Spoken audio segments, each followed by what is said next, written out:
Hey guys, my name is Artyom Samoilov.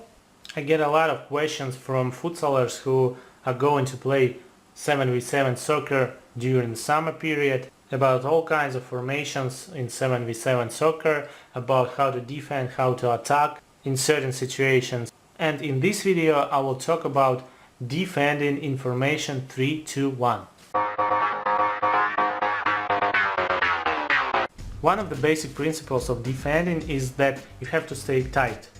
For example, if you compare this with the attacking play uses the whole width of the pitch. Here, when you are defending, you have to think about how to stay tight, how to get the zones covered, how to stay with your respective players and so on.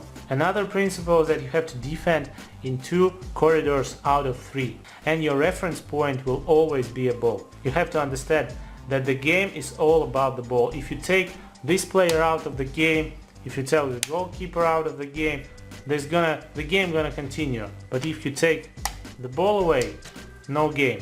So the ball is the most important thing in the game, so you have to think about it as a reference point. That's why, for example, if you are defending in 3-2-1 formation and opponents have the ball on the right side of the court, then you have to defend in the right corridor and in the central corridor, and you leave the left corridor out. In this kind of situation, one of the midfield players will go to take the ball, the striker will drop back a little bit in the center, but behind the ball. This is another principle of defense. You always have to stay behind the ball.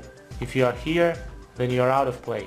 So in this case, central attacking player would drop back in this zone. Another midfielder will provide this kind of triangle here in this zone and will cover the central midfield. This player can be a little bit closer to his respective player. This one can drop back a little bit to the right, not too much though, a little bit slightly off the center line. And this one drops back in the center. So you're basically leaving the left corridor out of the picture. You're not thinking about it while the ball is in this position. If the ball goes to the right, then while the ball is going, this is your time to reconstruct here. So this one, the striker, if he is, for example, the closest player to the ball, he can go there. If he's not, for example, if he stays with this player, then one of the midfielders, in this case the left one, will go and attack the ball. This one will provide the cover of the midfield area, and this one will go a little bit closer to that player. This one will go slightly to the left, and this player again will go in the center. So your players have to be prepared to do this, because the ball is moving all the time and you have to remember that you have to move all the time in this kind of structure. I can tell you that this kind of defense, and this is called the zonal defense, is pretty hard, pretty complicated to implement through the training process. And the hardest part is that you need time for it, because it doesn't come with 2 or 3 training sessions.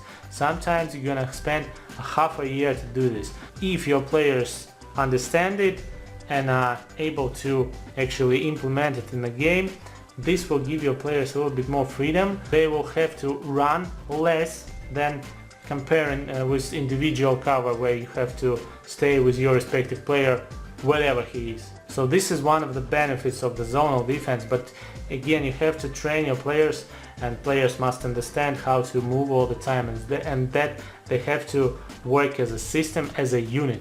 If one player, for example, doesn't understand that, he drops back, he is there, the zone is open, or like this, for example, and you have a goal.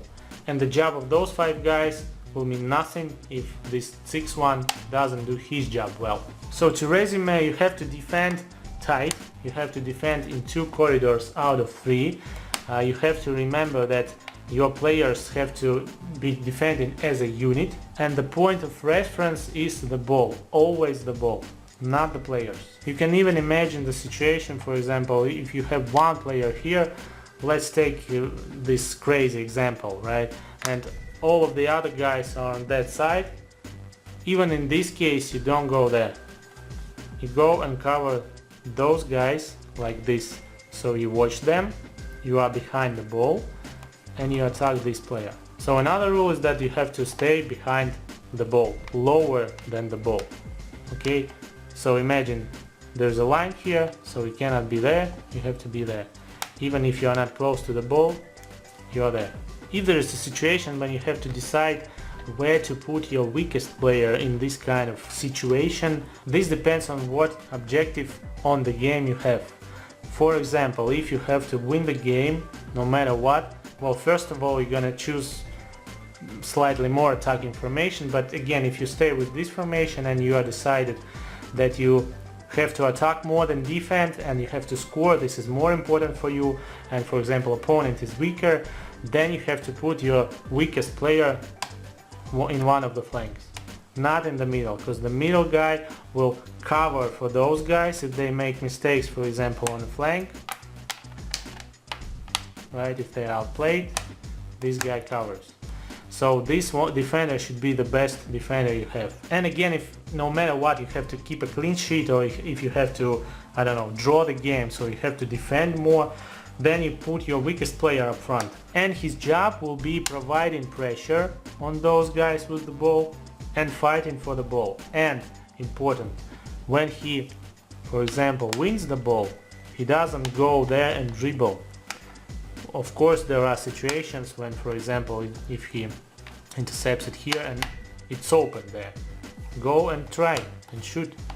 But if you have at least one defender, and if this player is the weakest player you have, he has to cover the ball with his body, you have to provide support immediately, and his job is to keep the ball for those guys. This is the main job, not to score, not to pass there on the flank, no.